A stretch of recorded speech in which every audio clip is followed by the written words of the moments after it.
I was just having a bit of a reflection on the Qur'an. SubhanAllah, I was reading Surah Al-Baqarah, and of course at the beginning, Allah is speaking about, He's clear. He says, this is a book in which there's no doubt. No doubt for who? For everyone? No. For the believers, for those who believe. And what is belief? And then Allah goes on to describe the actions of belief. You know, the zakat, those who pay zakat, those who do the salah. SubhanAllah.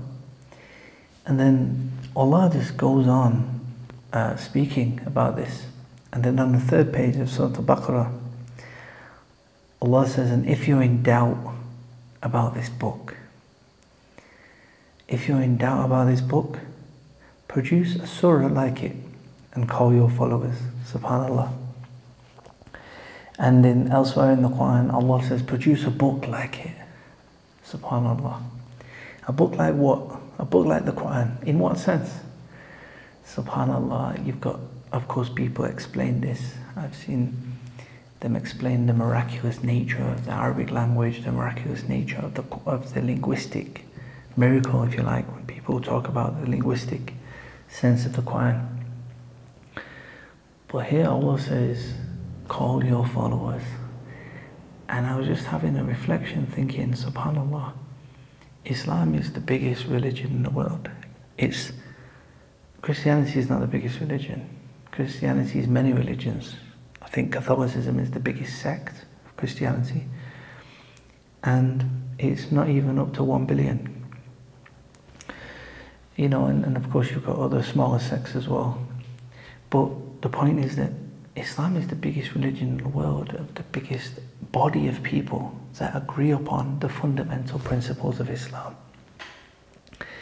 So what's interesting is, in this day and age, especially in the West, in who are undoubtedly the leaders, if you like, who are governing the world, they, SubhanAllah, their method of morality and how they decide what is right and wrong is not based on divine revelation. What is it based on? Well, it's based on, SubhanAllah, the majority of their particular nations, or the majority of humanity decide what is right and wrong, or this is so what many of these secular democracies claim. So one of the reflections I was having before, when Allah says, produce a surah like it, produce a book like it, and call your followers, SubhanAllah.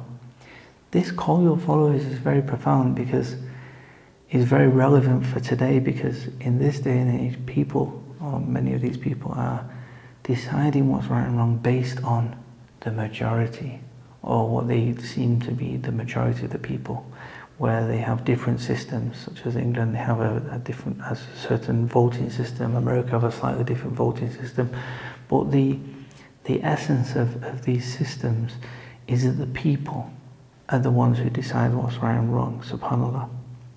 So when Allah, it's just a reflection that Allah is saying, call your followers, and nothing can compare to the Quran, because under this system, then the Quran should be followed, right? Because the majority of people want the Quran, the majority of people love the Quran, they follow the Quran, they believe in the Quran.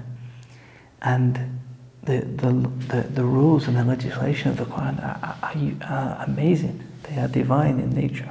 You know, anyone who reads and looks into the legislation of the Quran will be very impressed with the system.